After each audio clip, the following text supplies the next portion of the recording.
எல்லாருக்கும் வணக்கம். எல்லாம் எப்படி இருக்கீங்க? சரி, இப்போது இந்த ஜோ பவுல்ட்ரி ஃபார்மோட எக்ஸ்டென்ஷன் இது. நான் சொல்லியிருந்தேன் உங்களுக்கு, நம்ம வந்து ரீஒர்க் பண்ணணும் அப்படின்னு சொல்லி. இந்த மாதிரி மெஸ் வாங்கி இதை பண்ணிட்டோம், ரீஒர்க் பண்ணிட்டோம். ஆக்சுவலாக முன்னாடிலாம் இந்த மெஸ்ஸில் வந்து கட்டுக்கம்பி வச்சு தான் கட்டிக்கிட்டு இருப்போம். ரொம்ப பெயின்ஃபுல்லாக இருக்கும். இப்போ ஒரு புது ஐடியா, டேகை வாங்கி அப்படியே டைட் பண்ணியாச்சு.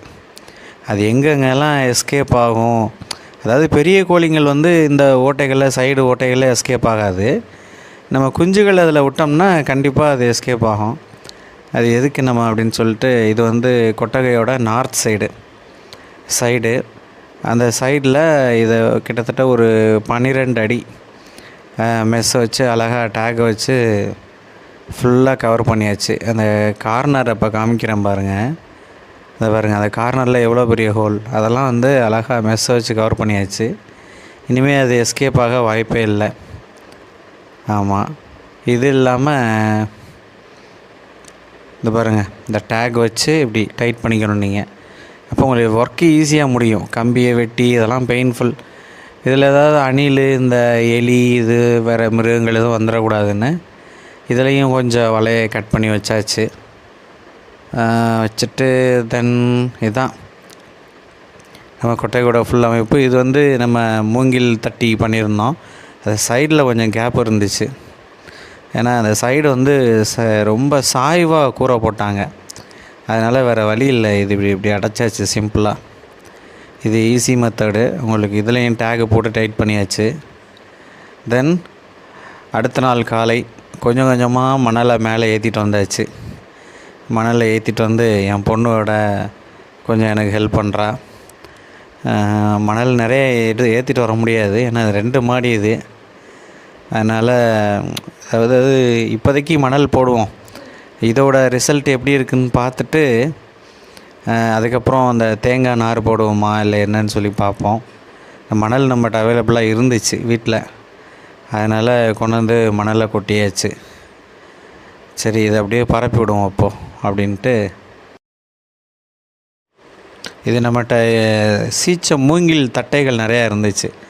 சரி, அதை வச்சு நம்ம அப்படியே பரப்பி விட்ருவோம் அப்படின்னு சொல்லிட்டு. ரொம்ப மண் போடலை, ஒரு 1/2 இன்ச்சு தான் போடுறோம் மண். அது எனக்கு இதில் எக்ஸ்பீரியன்ஸ் கிடையாது, ஏன்னா நம்ம தரையில் விட்டு வளர்த்துட்டோம்.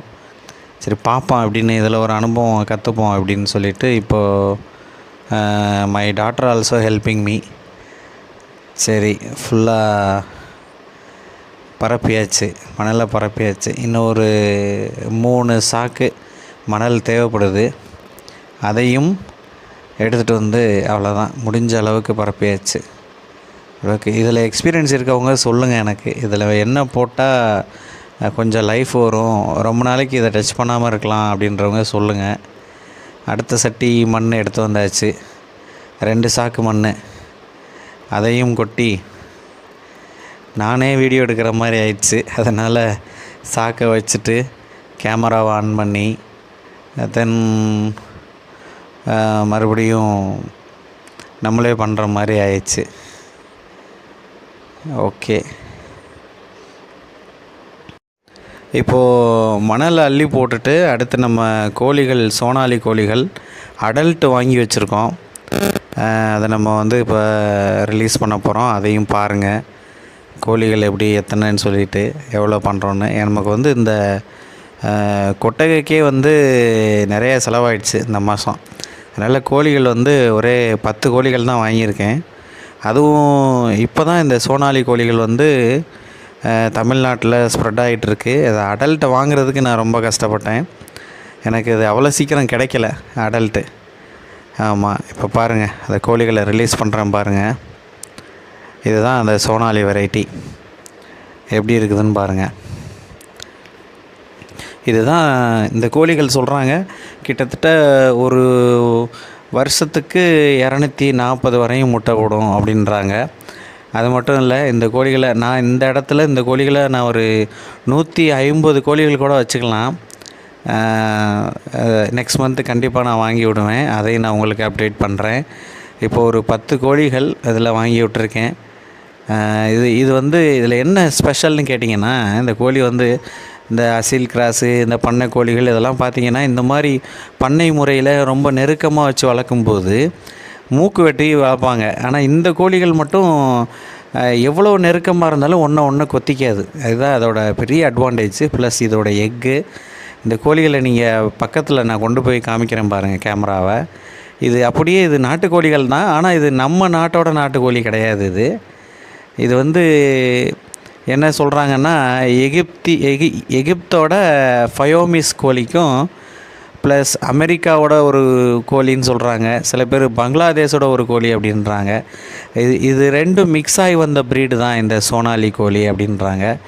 எனிவே இதோட இன்னொரு அட்வான்டேஜ் என்னன்னு கேட்டிங்கன்னா, அவ்வளோ சீக்கிரம் இதை நோய் தாக்காதுங்க. நம்ம நாட்டுக்கோழிகள் வந்து வெள்ளை கழிச்சல் வந்து உடனே சாகுது பாருங்கள். அதுக்காக இதுக்கு வந்து தடுப்பூசிலாம் போட வேணாமா ப்ரோ அப்படின்னு கேட்டிங்கன்னா, இல்லை, எந்த கோழியாக இருந்தாலும் மறந்துடாமல் தடுப்பூசி போடுங்க. தேங்க்ஸ் ஃபார் வாட்சிங். சேனலை சப்ஸ்கிரைப் பண்ணிக்கோங்க. இதோட அடுத்த வீடியோ வரும். இது இன்னும் 1 மாதத்தில் முட்டைக்கு ரெடி ஆயிரும். ஒரே மாதத்தில் முட்டை போட ஆரம்பிச்சிடும். இதோட எக் லேயிங் டியூரேஷன் கேட்டிங்கன்னா ஒரு 4.5 months இது ரெடி ஆயிரும் அப்படின்றாங்க. நிறைய பேர் இதை வளர்த்து இதில் பாருங்கள், அப்படியே இது நாட்டுக்கோழி தான். இது ஹைப்ரிட்லாம் கிடையாது. இது நாட்டுக்கோழியிலே கிராஸு. அது பாருங்கள், நம்ம ஊர் நாட்டுக்கோழி இதையும் வந்து நம்ம வந்து ஒப்பிட்டு பார்க்கும்போது ஒரே மாதிரி இருக்கும்.